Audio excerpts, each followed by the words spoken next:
Radio Classique, l'invité de l'économie. 7h21, Jacques Chanu, président de la Fédération Française du Bâtiment, est donc avec nous sur Radio Classique. Bonjour. Bonjour. Vous tenez ce matin une grande conférence de presse de rentrée. Comment se porte le bâtiment en ce moment ? Écoutez, le bâtiment souffre beaucoup en ce moment. C'est-à-dire nos entreprises n'ont jamais été autant en difficulté, notamment en termes de trésorerie.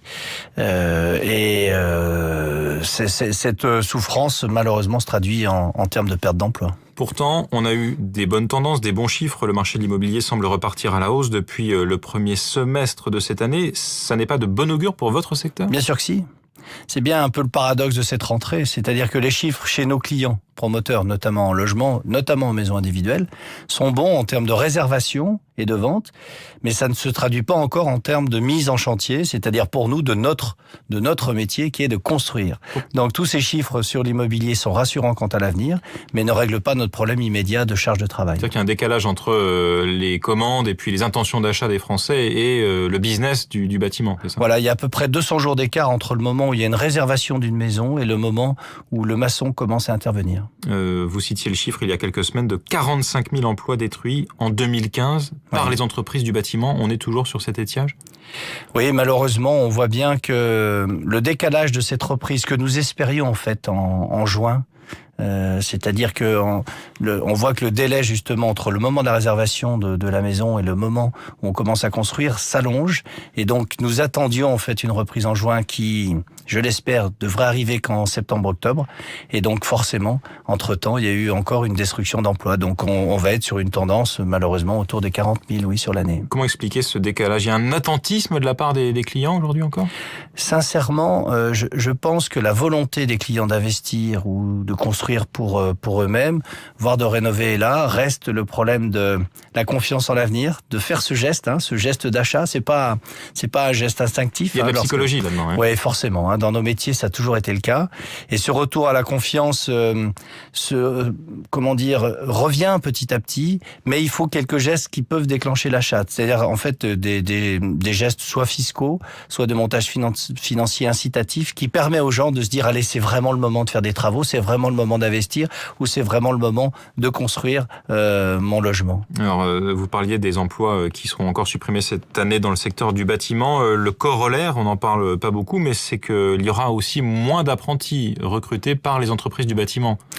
Oui, c'est un phénomène qui s'aggrave d'année en année, forcément, parce que lorsque vous n'avez pas de perspective de carnet de commandes dans nos métiers, c'est-à-dire les 6 mois, 9 mois, 1 an nécessaires, eh bien vous ne signez pas de contrat d'apprentissage qui est un contrat ferme sur 2 ans.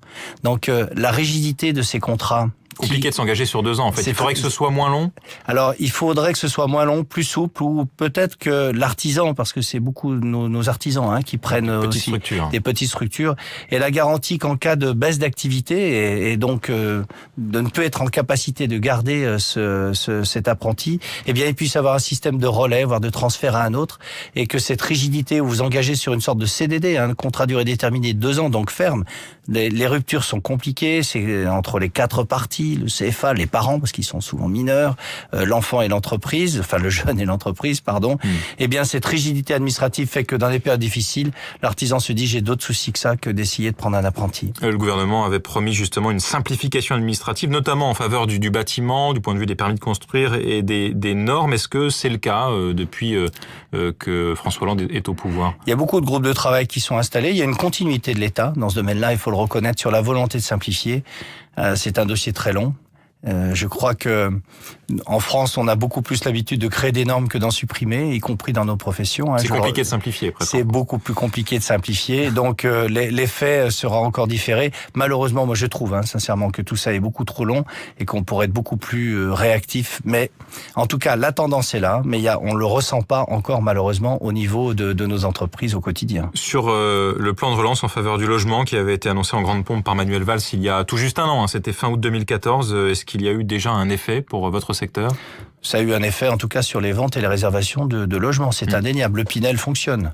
Je crois que là-dessus, très clairement, le fait que nous soyons battus pour qu'il y ait une possibilité pour les investisseurs de louer à leurs ascendants-descendants font que le petit investisseur privé est revenu sur nos marchés, est rassuré, est revenu sur nos marchés, et surtout parce qu'il y avait une nécessité en fait de cette solidarité intergénérationnelle. Donc ça, le Pinel fonctionne. Reste le marché des primo-accédants, ces jeunes qui veulent acheter leur appartement ou leur maison pour la première fois. Ils reviennent timidement. Là. Ils reviennent beaucoup trop timidement. Je pense que c'est sans doute là-dessus où il faudrait bouger le curseur pour aider une tranche de population qui serait plus en capacité de rembourser. Il y a des prêts à taux zéro notamment qui a été supprimé. Non, le prêt à taux zéro est toujours là, mais il nous semble qu'il est réservé à une frange de population peut-être trop restreinte. Il faudrait l'élargir la base, pas le principe, pas changer le principe, mais élargir la base. Ça fonctionne, mais ça pourrait fonctionner beaucoup mieux si on allait chercher un petit peu plus, j'allais dire, de Français qui seraient en capacité de le faire. Tout dernier point, le report des baisses de charges début 2016 annoncé par Bercy dans le cadre du pacte de responsabilité, ça a fait hurler le MEDEF. Est-ce que vous êtes aussi embêté, ennuyé, inquiet par ce report des baisses de charges dans le bâtiment? Sincèrement, ça tombe pile au mauvais moment. C'est-à-dire au moment où nos artisans et nos entreprises se disent « Allez, il faut que je tienne parce que le marché va revenir ». Les baisses de charges liées au nombre d'emplois, ce qui est notre cas, nous sommes une industrie de main-d'œuvre forte, reste une bouffée d'oxygène en termes de trésorerie. Ce décalage au tout début de l'année 2016 tombe vraiment au mauvais moment, c'est-à-dire au moment où nos trésoreries seront encore une fois beaucoup plus tendues que maintenant, puisque lorsqu'il y a une reprise, il vous faut de la trésorerie. Il faut être en capacité d'acheter les matériaux pour le faire.